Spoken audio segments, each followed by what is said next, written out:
You see, the purpose of this isn't that I like soup so much, that I like lentils so much. The purpose is ease of use.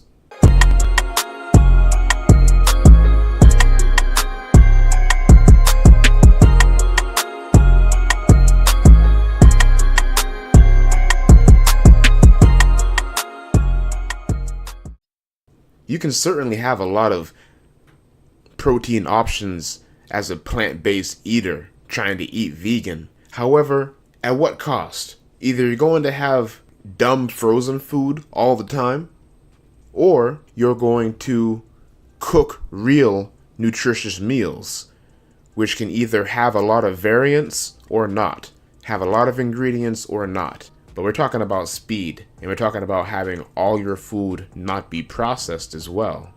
I like the idea of soup. I like the concept of soup, specifically pink lentil soup, because it's fast and it's filling, because we want speed, we want ease, but we also don't want to eat too much, but we want to be full.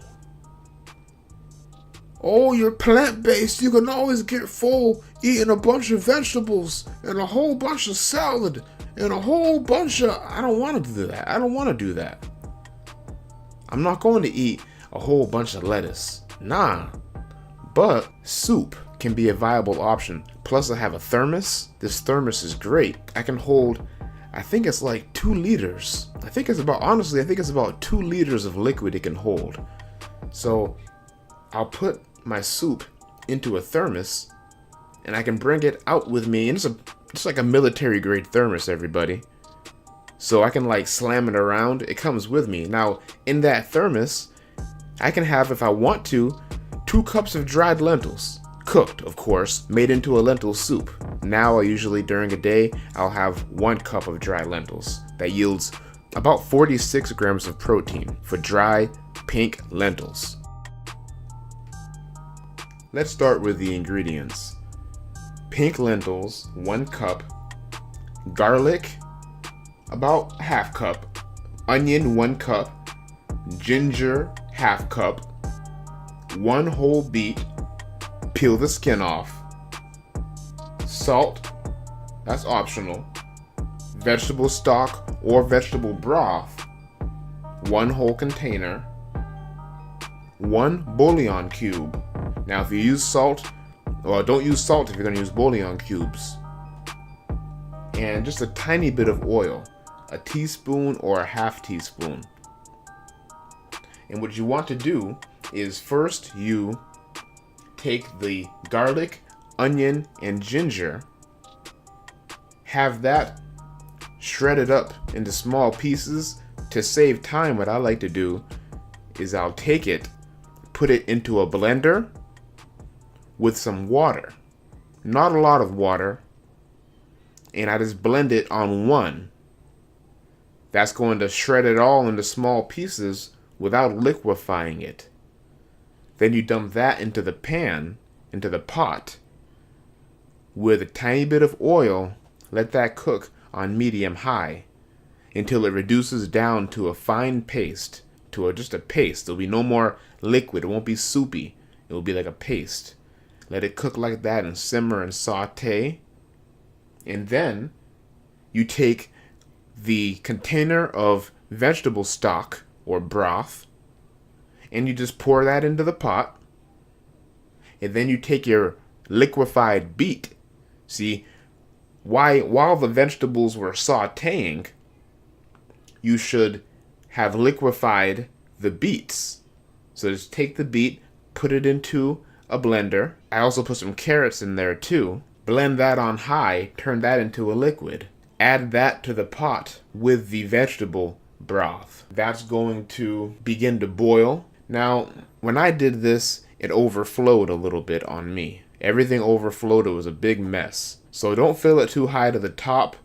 Also, if you have any excess foam, take the foam out with a spoon or a spatula. That foam, I think, is what contributed to the overflow. Sometimes it's nice to let family help you with peeling garlic. It could be a little bit time consuming. You having fun, son? Mm-hmm.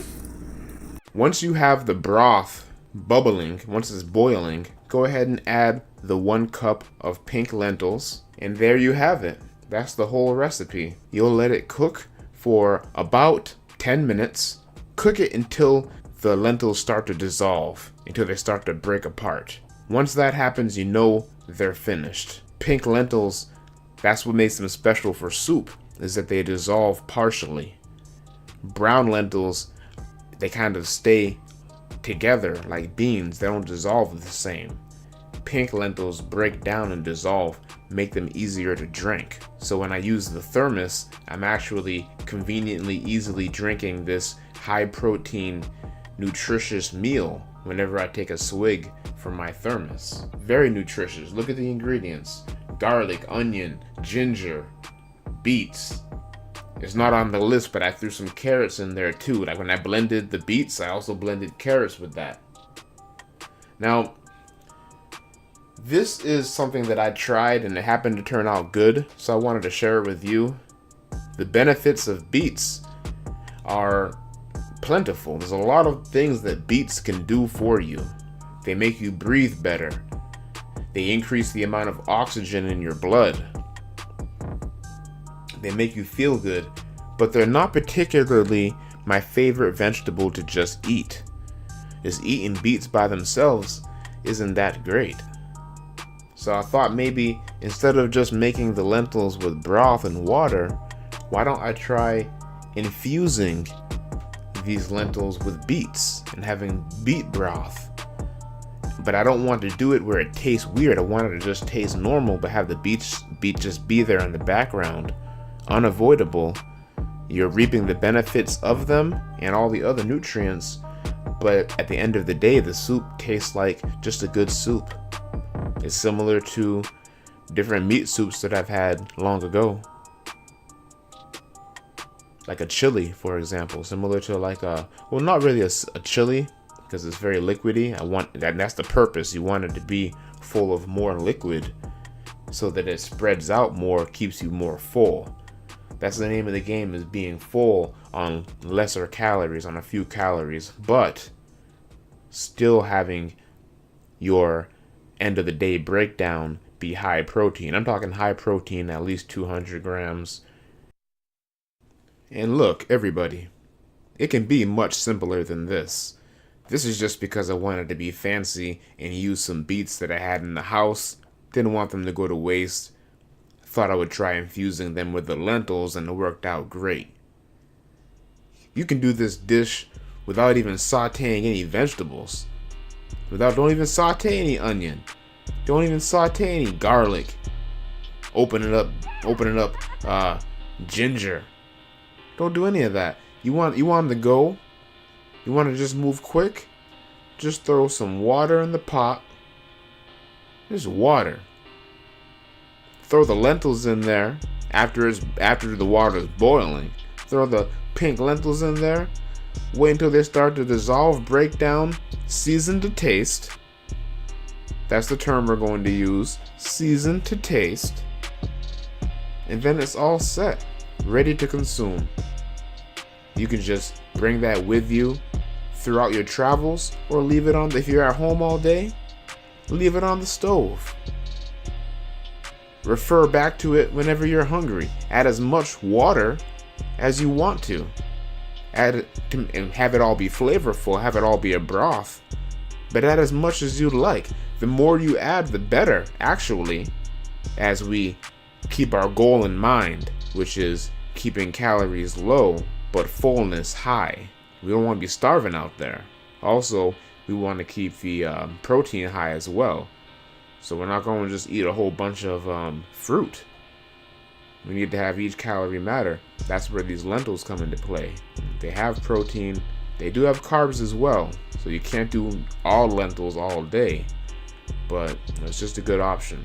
Something you can use in combination with other foods to reach your high protein end of the line of the day. So you can know you're not falling short of what you need. This has been a GameANDchange discussion on lentil soup. Thank you so much for watching. Please, if you haven't already, subscribe. I'll be releasing content of different genres, different topics continuously as we progress into the future. I've received some feedback from some fans, and I thank you. Thank you so much for taking time to contact me. I have you in mind. I really appreciate you. Also, please like and share and comment. I read every single comment. I take that shit very seriously. Take care, everybody. Peace.